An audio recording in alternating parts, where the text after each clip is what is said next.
WhatsApp kembali membuat pusing masyarakat Indonesia. Karena komunikasi terhenti dan membuat gawai sepi dari notifikasi, serta menjadi bisu layaknya gawai jadul. Hal ini disebabkan WhatsApp down lagi pada kedua kalinya dalam 2 tahun kebelakang. Kejadian ini terjadi pada 25 Oktober 2022, WhatsApp mengalami gangguan selama sekitar 2 jam di berbagai negara. Hal ini sempat membuat masyarakat kebingungan sampai hashtag tagar WhatsApp down menjadi trending topik di Twitter. Peristiwa ini sebetulnya bukan yang pertama kali terjadi. Pada 2021, seluruh layanan Meta atau induk Facebook dan WhatsApp juga mengalami gangguan dan menyebabkan berbagai aplikasi dari perusahaan tersebut tidak dapat diakses.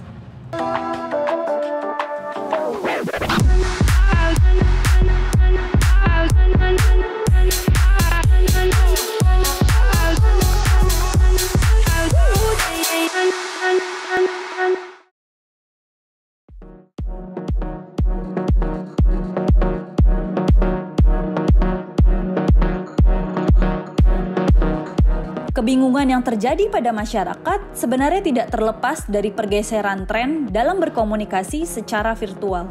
Hal ini terlihat dari perkembangan pengguna media sosial di Indonesia yang terus meningkat setiap tahun. Pada Februari 2022, misalnya tren pengguna media sosial meningkat menjadi 191 juta jiwa dari sebelumnya 170 juta jiwa pada 2021. Jumlah ini sebenarnya terus bertambah sejak 2014.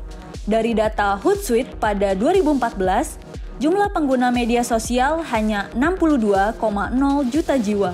WhatsApp menjadi platform yang paling digemari di Indonesia, terlihat dari persentase pengguna WhatsApp yang mencapai 88,7% pada Februari 2022. Jumlah itu hanya disaingi Instagram dengan 84,8% dan Facebook dengan 81,3%, sedangkan platform lain berada di bawah 70%. Uniknya, pengguna WhatsApp di dunia di kalangan laki-laki masih didominasi masyarakat berusia 55 hingga 64 tahun dengan persentase 21,7%. Sedangkan pada perempuan di rentang usia 55 hingga 64 tahun dengan persentase 20,5%. Kesuksesan WhatsApp dalam mendominasi pasar pesan singkat sebetulnya merupakan jalan panjang dari pengembangan instant messaging. Mari kita sedikit bernostalgia dengan mengenang awal-awal pengembangan instant messaging. Instant messaging pertama kali digunakan di sektor pemerintah pada tahun 1971 di Amerika Serikat. Saat itu, penggunaannya masih sangat terbatas. Baru pada 1997 muncul AOL Instant Messenger atau AIM yang diperkenalkan secara luas kepada masyarakat. Aplikasi pesan singkat secara daring juga pertama kali dirintis pada tahun itu. Pada era 1990, aplikasi pesan singkat secara daring mulai terus bermunculan, tetapi masih terbatas pada pengguna komputer dan belum sepraktis saat ini. Saat itu, Yahoo Messenger mengikuti AIM dan mulai meluncurkan pada 1998. Tidak lama setelah itu, pada 1999, Microsoft tidak mau kalah dan masuk ke pasar instant messaging. Pada era 2000-an, aplikasi pesan singkat daring yang berbasis komputer juga terus bermunculan. Sebut saja iChat yang terbatas bagi pengguna Apple sampai Facebook Messenger yang saat ini berubah menjadi Messenger. Sebetulnya, mulai meningkatnya jumlah pengguna aplikasi pesan singkat terjadi saat ponsel pintar mulai digunakan secara luas. Era ini terjadi sejak 2005 sampai saat ini dan membuat aplikasi pesan singkat secara daring semakin mudah digunakan. Misalnya, BlackBerry Messenger mulai diluncurkan pada 2005 secara eksklusif untuk ponsel BlackBerry. Aplikasi ini berhasil mendapatkan hati pengguna karena terkenal dengan fitur ping untuk mengingatkan lawan bicara membalas pesan masuk. Namun, karena kurangnya inovasi yang dilakukan dan terbatasnya pasar BlackBerry Messenger, aplikasi tersebut ditutup pada 2019. Pada era itu pula, WhatsApp pertama kali dikembangkan. Aplikasi yang awalnya hanya digunakan di ponsel pintar Apple itu diluncurkan pada 2009. Saat pertama kali diluncurkan, WhatsApp langsung berhasil merebut pasar pengguna karena kemudahannya.